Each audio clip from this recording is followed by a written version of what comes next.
Hey y'all, my name is Adina Barnett Miller, but I'm known to my students as Mrs. B. I've been passionate about West Virginia history for as long as I can remember, but my mom would tell you it all started when I was 3 years old and she bought me a West Virginia counties puzzle at Gino's Pizza. I've taught history in Ripley, West Virginia for over 20 years now, and I'm an adjunct professor who teaches college West Virginia history to high school students. Please join me for West Virginia History with Mrs. B, a field trip across the Mountain State to walk in the footsteps of those who came before us. Hey y'all, it's West Virginia History with Mrs. B coming to you from Chief Logan State Park here in Logan County, West Virginia.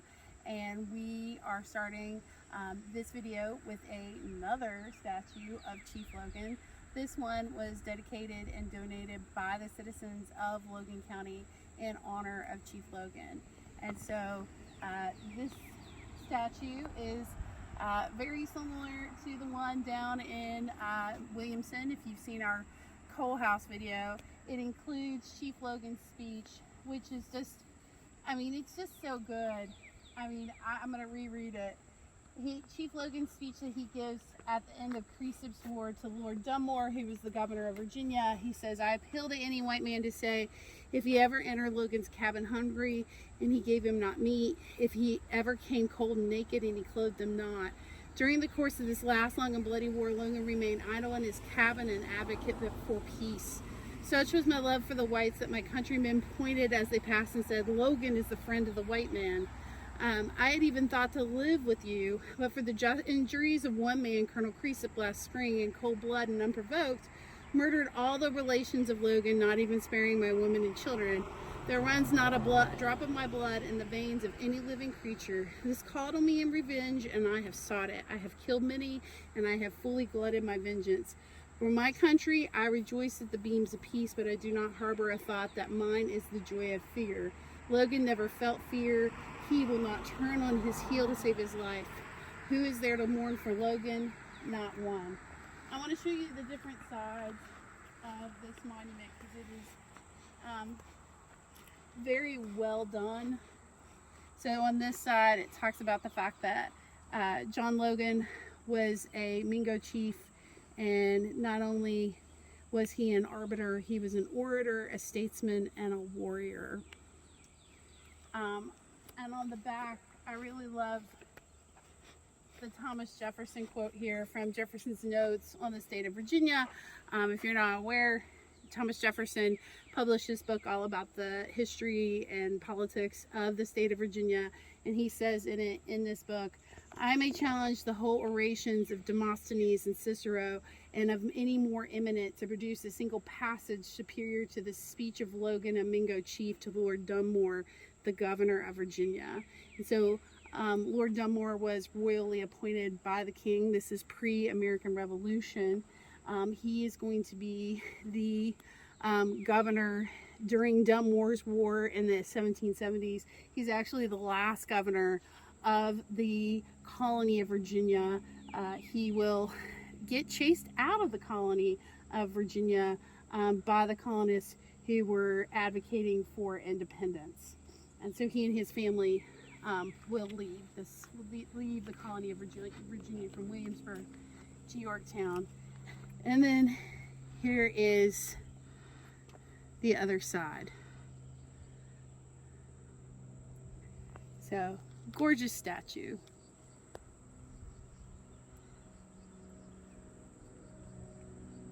We are standing in front of the park office at Chief Logan State Park. And so we want to show you a couple things that are outside of the museum before we go in. And so one of them is this massive bell. And this bell used to be in the Logan County Courthouse, but they built a new courthouse. And so this bell weighs over 2,000 pounds. When the Logan County Courthouse burned down in 1912, they put this bell back into the new courthouse. And this bell will ring out the victories of World War I, World War II, the Korean War, and when West Virginia was 100 years old in 1963. And so when the Logan County Courthouse was torn down, they moved it here so people could see the original bell that rang for all kinds of history. in this pantheon of West Virginia state parks, they are the originals, the ones that were established in the New Deal in the 1930s and were built by the Civilian Conservation Corps. Chief Logan was not established during that time. Chief Logan was established in the 1960s when land that had belonged to coal companies was donated to the state of West Virginia to establish a new park. And so being on land that was mined by coal miners, we have a coal miners memorial here at the park, and it is a beautiful, beautiful monument from the UMWA, the United Mine Workers of America, and it says, "In memory of the coal miners of southern West Virginia who perished from mine accidents or lung disease, and may they rest in peace." And so this was put here by the United Mine Workers in 1999. And so this is one of the things that you see when you come to the park office and go to the museum. So not only can buildings be put on the National Register of Historic Places, so can trains.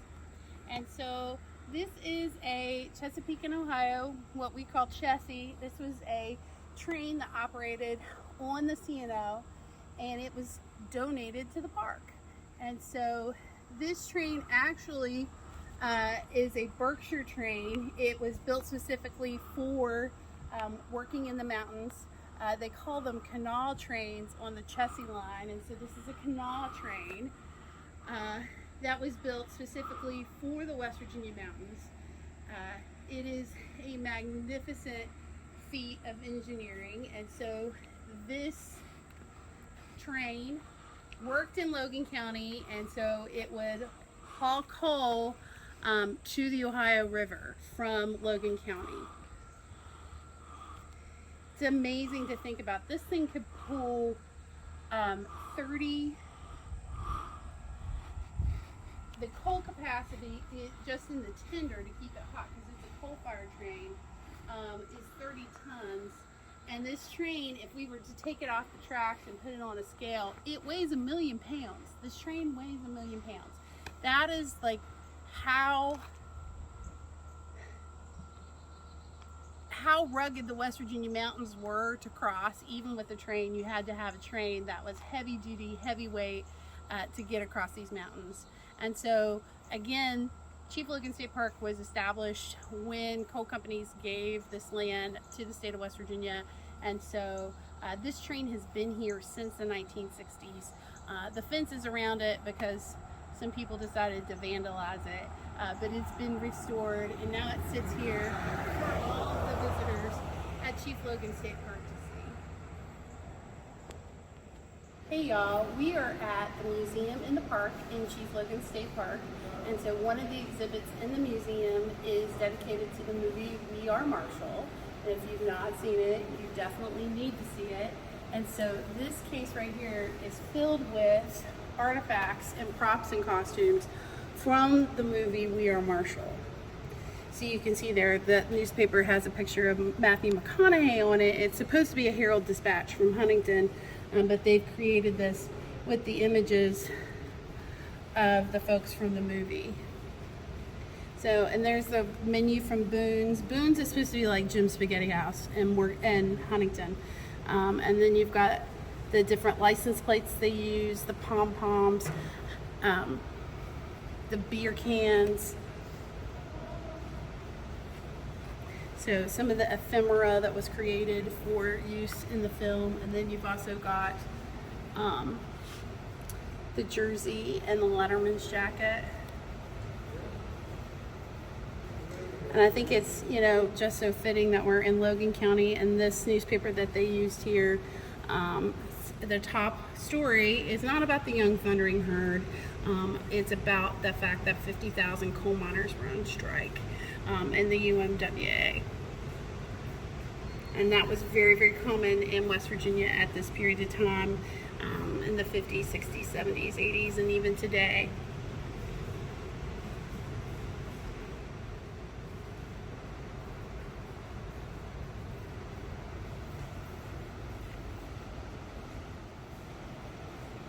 So the museum in the park has a great glass collection. and I am standing by a large display of Fostoria glassware. This is my mom's favorite pattern. It's actually pressed glass. And so if you look in here, Fostoria originally started in Fostoria, Ohio, but the factory moved to Moundsville. And they produced all kinds of glass. I mean, they even made glass for Avon. If you've ever seen those red cut glasses that they sold in the 70s and 80s in Avon. But their most famous pattern is this American pattern. It's a geometric pattern. And you can see some of the things like the cake stand, which unfortunately ours broke when we were planning for our wedding. My mom put a cake on it and it cracked into 3 pieces, unfortunately. But this was West Virginia glass, blown by West Virginians, and so they made it until 1986, and that's when the factory closed in Moundsville. I just love American pattern, it's gorgeous. And so we're gonna look at some more glass. So this is canal glass, which canal glass became canal glass because Dunbar Glass closed. Okay, so in 1953, some of the people, the artisans that worked at Dunbar Glass, started the canal glass company. And I mean, these shapes and colors are super iconic now, and this stuff is being collected in large numbers. As the sign says, they made 826 different shapes, but you can get a good taste of some of the things that they're producing here, especially this hobnail. I love hobnail. I have a large collection of hobnail at my house. These swing vases are now getting very popular as well. People are collecting those all across the country, according to my glass groups.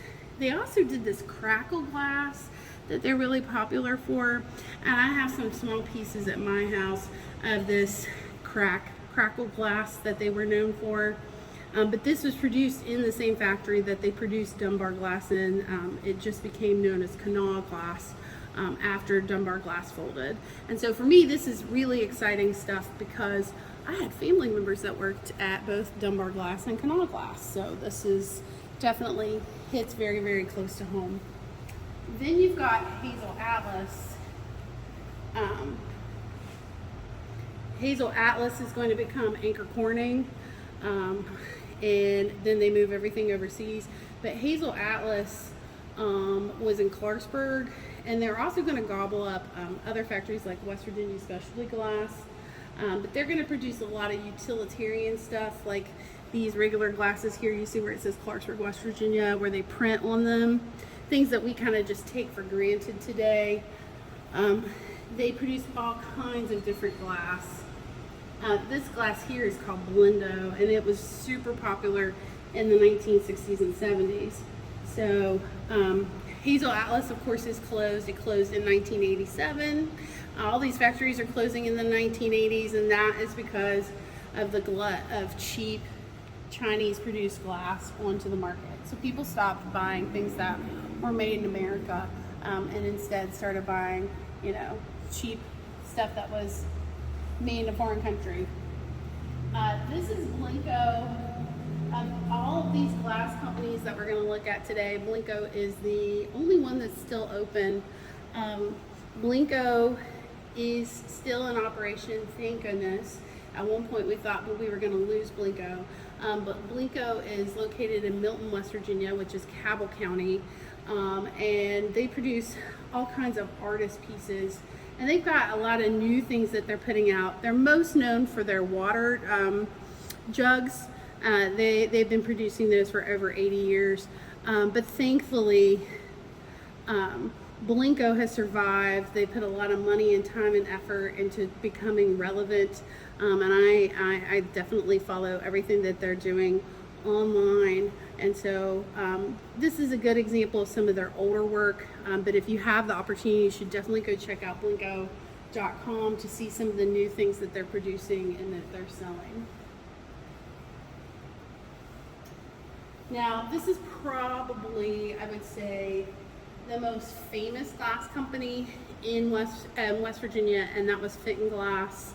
Fenton Glass will begin production in 1907 in Williamstown, West Virginia, which is in Wood County, so just right up the river from where we're from. And Fenton found a way to create decorative glass that people wanted, and so they have all kinds of unique styles and colors that people really collected and that people really enjoyed. Unfortunately, because of the rise in natural gas prices, which is what glass blowers use to fire their kilns, Fenton couldn't get out from under their natural gas debt, and so they were forced to close in 2011. And the sad part is the factory is no longer even there anymore. I'm really thankful that I had the opportunity to tour the Fenton factory, and I am a Fenton collector. I collect Fenton hobnail. I actually have this bicentennial jug right here. I have it in red. I collect a lot of like Americana bicentennial ware. I have Fenton bicentennial plates. I just love these different designs. I have this right here in avocado green, the candlestick. So you will see a lot of Fenton now. It used to be very expensive, but the market's kind of dropped out of it, so it's become more affordable.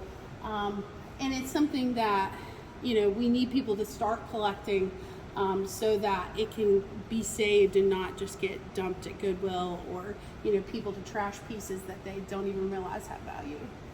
And then here is some more Fostoria. This is non-American pattern. This is some of the other colors that they produce. Again, Fostoria was originally in Fostoria, Ohio, but they moved to Moundsville because of the natural gas in the region. And so you can see some of the different colors and pieces produced by Fostoria. They were very known for these triple candlesticks. They had those in the Americana pattern. My mom actually has a set of 2 of those. But they produced all kinds of ware. And this stuff was sold in some of the best stores in the United States, department stores. People really liked and collected Fostoria. In particular, they loved the Americana pattern. This is an exhibit in the museum about Deheu and about the coal mining community that existed in Deheu. Coal mine communities are typically in rural areas, and you had to have access to everything that you might need in those rural communities, including a doctor, a store, access to food, housing. All of those things were in these small communities. So if you look here, for example, here's a picture of the Deheu School. Here's some of the cookbooks. Here's a picture of the company town, typically the large company store, as you can see there, with the school. And then you've got, they're in the river valley, and all the houses pretty much look alike there. So it talks about that they did a lot of growing of their own food, that they cooked pinto beans. They, you know, didn't live high on the hog at all. They ate what was available and cheap.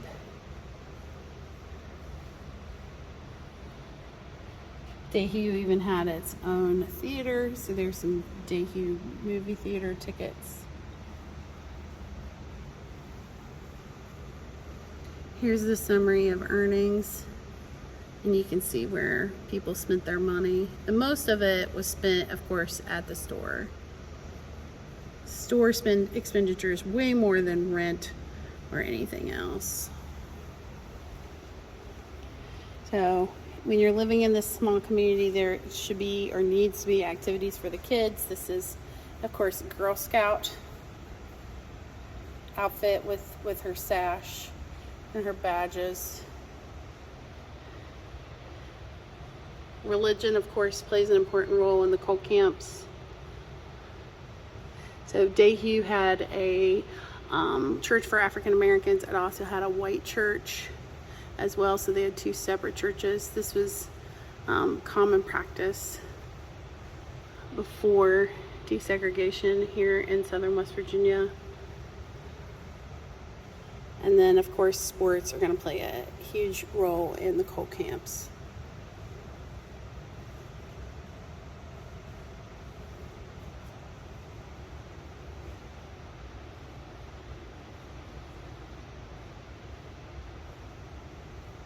And here are pictures of the book, the history book of the Deheu community in Logan County.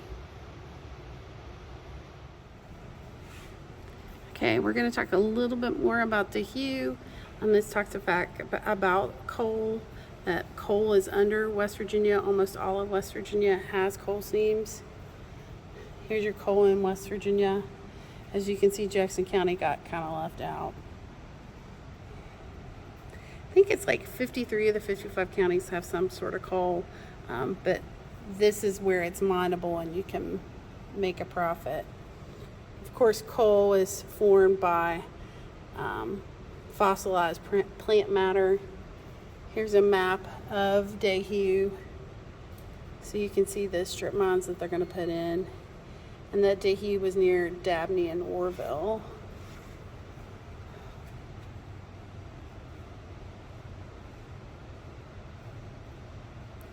In West Virginia, most of the coal that we mine is what's called bituminous coal. It's not anthracite. Anthracite is the hardest and burns the hottest. But bituminous is like in the middle grade. It's a good grade of coal, and so that's what they're going to mine. It's also low sulfur, and so that means that you don't have to remove the sulfur before you burn it and use it for power. So here's some pictures of the town being developed. Talks about some coal towns were set up as model communities by the owners. That Deheu was not a model community, but that they did offer, opportunities to the people who live there.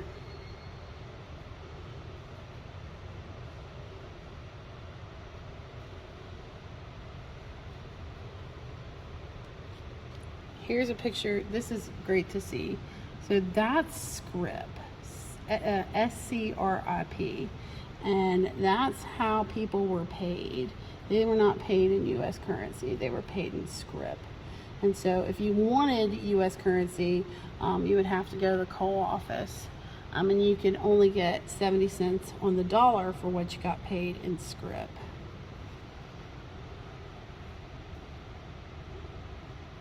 Typically, scrip had these holes in it, so you could delineate between it and American currency. You could, as this page mentions, you could borrow against your paycheck if you needed money before payday. But because the company stores charged so much, and you also had to pay for things like the company doctor, company exams, your rent, you paid rent to the company. These people owed so much money to the company store. I'm sure you've heard the song 16 tons and what do you get? Another day older and deeper in debt. These people ended up owing their souls to the company store and de facto owing their souls to the company itself. All right, here's a bit more about Deheu. So we're going to see Deheu Mine being unionized. They're going to be Local 5869 of the United Mine Workers of America. There, of course, is going to be strife and unrest at times. This talks about safety, that workers work together to create a safe work environment.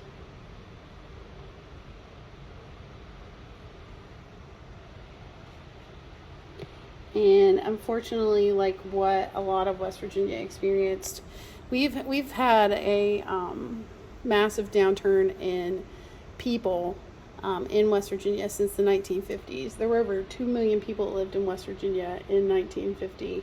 There are about 1.7 million today, and a lot of that has to do with these jobs in these mines disappearing and people leaving and going elsewhere to get a job. And so the biggest downturns are going to be in the 1950s, and then there's going to be another big downturn again in the 1980s. And I've seen numbers for both time periods.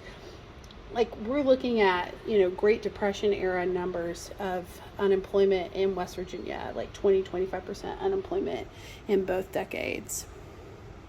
So in 1950, there were over 100,000 men employed in coal mining in West Virginia, and as of today, there's about 6,000 left in the whole state. So you can see there, that's a carbide lamp. This is an older lamp where you have the oil and you would light the wick at the end. Not very safe, especially because if you hit coal damp, it could cause an explosion. So this talks more about 1942, there were 600 workers in the mine. One of the big things that hurt the mines for the 1950s is because we end up with new technology. In particular, this machine right here called the continuous miner. And so when the continuous miner was allowed into the mine starting in 1948, you went from having 48 men on a shift to 8 men on a shift. That's how many people were replaced by this single machine right here. And then we get other things like loading machines. When coal mining started in West Virginia, they were literally using wagons underground pulled by mules. And so as the technology progresses, fewer and fewer people are going to be employed in the mines. All right, I'm going to show you this exhibit of some individual pictures from the coal fields. And the first one I'm going to show you is, look at that, the Cincinnati Reds playing in Welch. If you didn't know, the Cincinnati Reds have a huge following in West Virginia, especially down on the coal fields.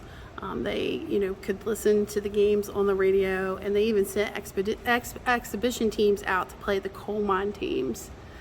So here's another baseball photograph as well. Says that one's from Logan. They won the pennant in 1929. Here's a coal tipple.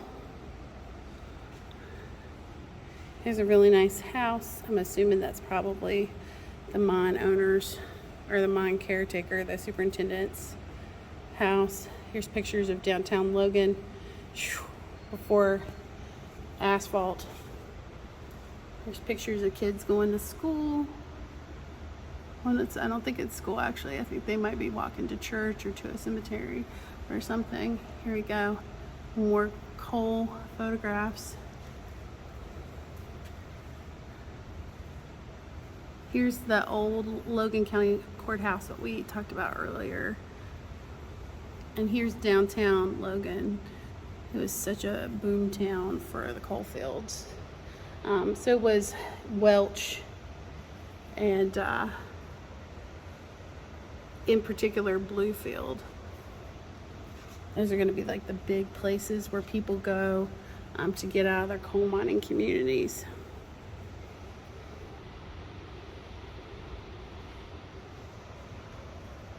Here's a picture of men underground. You can see how low that ceiling is. Nobody can stand up. Here's a African American school before desegregation in 1954-55.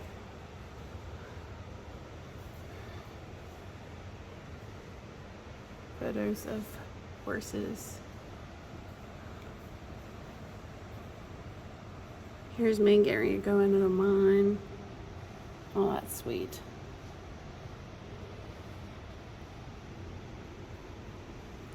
This is the Hatfield Family Cemetery here in Logan County, and that statue, that's Devil Anse. Devil Anse died in the early 1920s, and thousands of people turned out from Logan and Mingo counties to attend his funeral.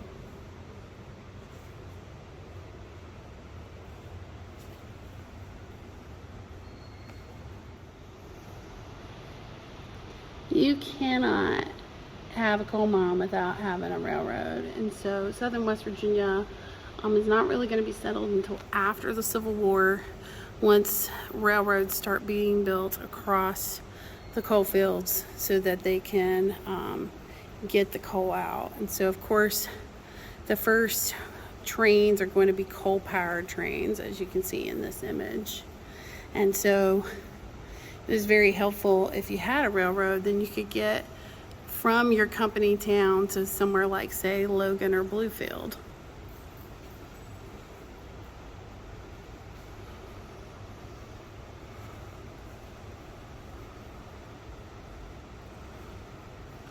There's going to be a great deal of immigration into the southern coal fields to work in the coal mines. A lot of people from Italy, also Eastern Europe, places like Poland, Czechoslovakia, Russia are going to move here. Also, a large number of Italians will move into the coal fields, and a great deal of African Americans from the South during the Great Migration are going to move here to get jobs in the coal mines. So after World War I, this is important to make as a point.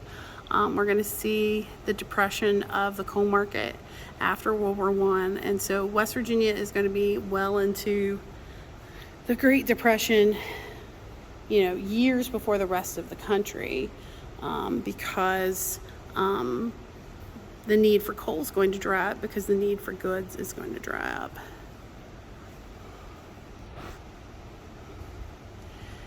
So West Virginia has approximately 4% of the world's coal reserves. Coal is actively mined in 28 of the state's 55 counties.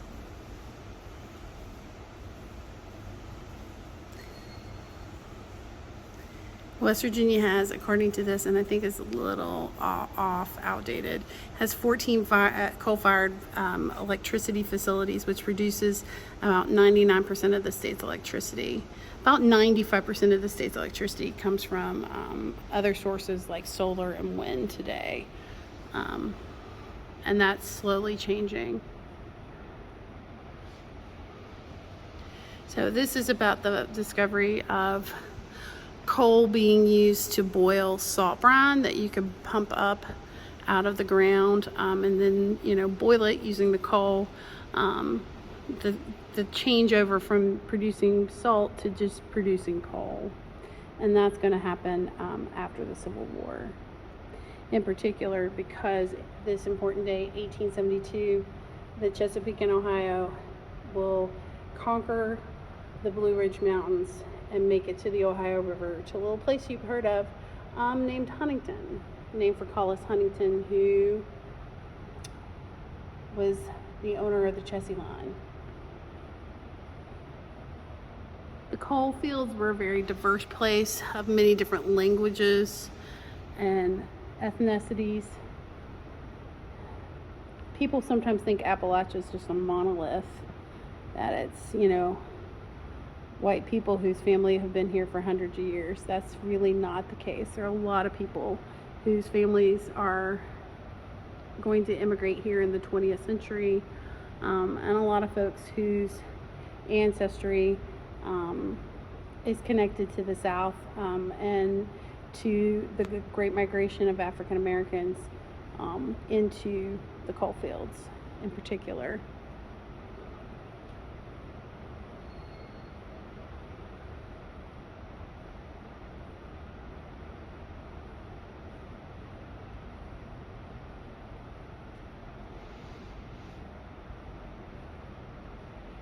These are caskets. At Monongah, worst mining disaster in U.S. history will happen at Monongah. Over 360 people will die. Most of them, they can't even get them out of the mine because the explosion is so extensive. But these are caskets lining the streets of Monongah and Marion County, waiting to get the bodies out so they can bury them.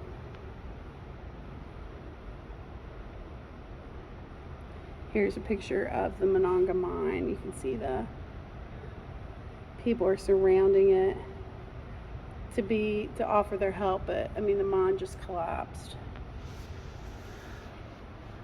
And of course, there's going to be unrest because of the loss of jobs, lack of wages, and we're going to talk about that a lot more tomorrow when we talk about the mine wars. But the big thing that hurts mining in West Virginia is going to be mechanization, and in particular that machine right there, called the continuous miner. Thanks y'all for watching. Please like, share, and subscribe to West Virginia History with Mrs. B on both Facebook and YouTube.